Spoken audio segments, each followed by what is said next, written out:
కూడా ఘోషిస్తున్న సంఘటన.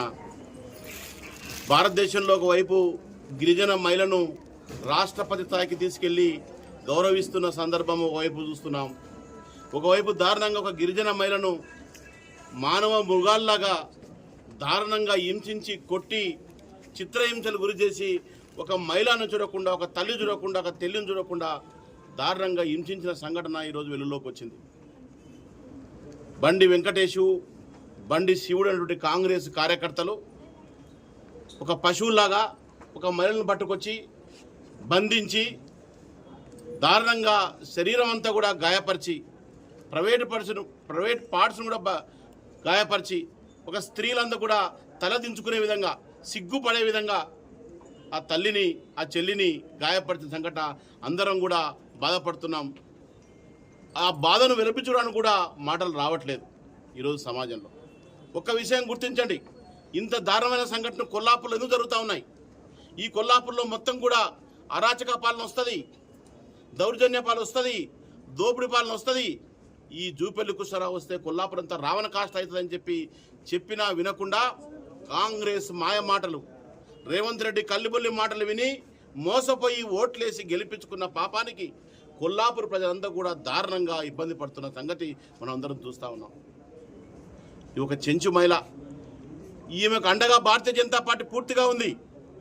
ఈమెకు న్యాయం జరిగే వరకు, కుటుంబానికి పూర్తిగా మద్దతు వచ్చే వరకు భారతీయ జనతా పార్టీ పోరాడుతుందనే విషయాన్ని కొల్లాపూర్ సమాజానికి, జిల్లా సమాజానికి తెలియజేసుకుంటున్నాం.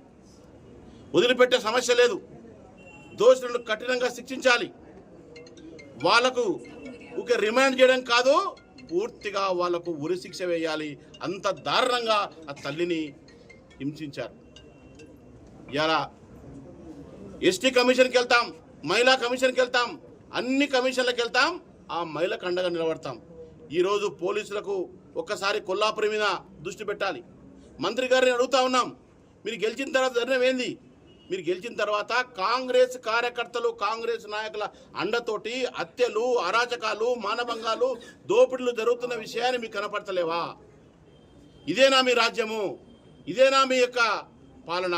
అర్థం చేసుకోవాల్సిందిగా కోరుతా ఉన్నాం. అదేవిధంగా భారతీయ జనతా పార్టీ కార్యకర్తలు మహిళా మోర్చా ఆధ్వర్యంలో తప్పకుండా ఈ యొక్క సంఘటనను ఖండిస్తూ ఈ యొక్క మహిళను ఈశ్వరమ్మకు పూర్తిగా మద్దతు పలుకుతూ, కుటుంబానికి అండగా నిలబడుతూ వాళ్ళకి న్యాయం జరిగే వరకు పూర్తిగా భారతీయ జనతా పార్టీ పోరాడుతుంది. అదేవిధంగా రేవంత్ రెడ్డి గారికి సంబంధించిన జిల్లా ఇది. అయ్యా రేవంత్ రెడ్డి గారు, జూపల్లి కృష్ణారావుకు వదిలేసినరా? అరాచకాలు చేసుకోండి, దోపిడీలు చేసుకోండి, హింసలు చేసుకోండి, అన్నీ కూడా చేయని చెప్పి కొల్లాపూర్ వదిలేసినరా? ఒక్కసారి మీరు దృష్టి పెట్టండి. లేకపోతే మన రావణ కాష్ట అవుతుంది, ముట్టడి జరుగుతుంది, మిమ్మల్ని తిరగనీయం అనే విషయాన్ని కూడా మీకు తెలియజేస్తున్నాం. కాబట్టి మీకు అందరు కూడా సభ్య సమాజాన్ని కూడా చేతులెత్తి మొక్తా ఉన్నాను. ఈ యొక్క కార్యక్రమాన్ని, ఈ యొక్క సంఘటనను, ఈ యొక్క మహిళకు ప్రతి ఒక్కరు కూడా పార్టీలకు అతీతంగా, కులాలకు అతీతంగా అందరం కూడా అండగా నిలబడి, ఆమెకు మద్దతు నిలబడి, ఆమెకు ధైర్యం చెప్పి ఆమె వెనుక నిలవాల్సిన బాధ్యత మనకు అందరికీ ఉంది. మీ అందరూ కూడా చేతులెత్తి మొక్తా ఉన్నాను. ఆ కుటుంబాన్ని ఆదుకుందాం. నిరసనగా మేము ఎన్ని కార్యక్రమాలు చేయాలో అన్ని కార్యక్రమాలు చేస్తాము.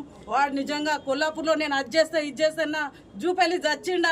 మరి మహిళకు ఇంత కష్టం వస్తే వాడు ఒక్కసారి చూసేద్దా? నిజంగా వాడు ఒక తల్లికి పుట్టి ఉంటే, వానికి పిల్లలు, ఆడపిల్లలు ఎవరైనా ఉంటే ఆ పిల్లని చూస్తే వాడు నిజంగా అసలు వానికి మంత్రి పదవి ఇచ్చిన రేవంత్ రెడ్డి గారికి అడగాలి. నేను నిజంగా నాకెంత బాధ అయితే వల్గర్గా మాట్లాడుతున్నంటే, అమ్మాయి పరిస్థితి దారుణంగా ఉంది. మహిళలందరూ నిజంగా ఒక్క నిమిషం బయటకు వెళ్ళాలంటే కూడా ఇట్లాంటి సన్నివేశాలు చూస్తే ఏ మహిళ కూడా బయటకు వెళ్ళదు. చెంచు మహిళలకు అది చేస్తున్నాం, ఇది చేస్తున్నామని పేపర్ రాతపూర్వకంగా రాస్తున్నారు, కానీ వాళ్ళ దగ్గరికి ఏం పోతలేదు. ఇండ్లు ఇస్తున్నాము, అది ఇస్తున్నాం, ఇది ఇస్తున్నామన్నారు. ఆర్డిటి ఇవన్నీ ఎందుకు వస్తున్నాయి? మీరు ఏం చేస్తారు? కాంగ్రెస్ ప్రభుత్వం వచ్చినాక ప్రతి మహిళకు అత్యాచారాలు, అన్ని మానభంగాలు ఇవి మాత్రమే జరుగుతున్నాయి, కానీ ఏ మహిళకు న్యాయం జరిగేటట్టు లేదు. ఈ ఈశ్వరమ్మకు న్యాయం జరిగే వరకు మహిళా మోర్చా ద్వారా నాగర్ కర్నూలు జిల్లా నుండి ఎక్కడి వరకు వెళ్ళమంటే అక్కడికి వెళ్తాం. ఏ కమిషన్ వరకు, ఏ మహిళా కమిషన్ కానీ, ఎస్టీ కమిషన్ కానీ ఎంత దూరం వెళ్ళమంటే వెళ్తాము. మా అధ్యక్షుని ఆధ్వర్యంలో ఏం చేయడానికైనా మేము వెనకాడమని, ఆ మహిళకు న్యాయం జరగకపోతే మేము ఎంత నిరసనలు ఏ విధంగా చేయాలో ఆ విధంగా చేస్తాము. దీనికి న్యాయం జరగాలని మేము కోరుకుంటున్నాం మహిళా మోర్చా ద్వారా.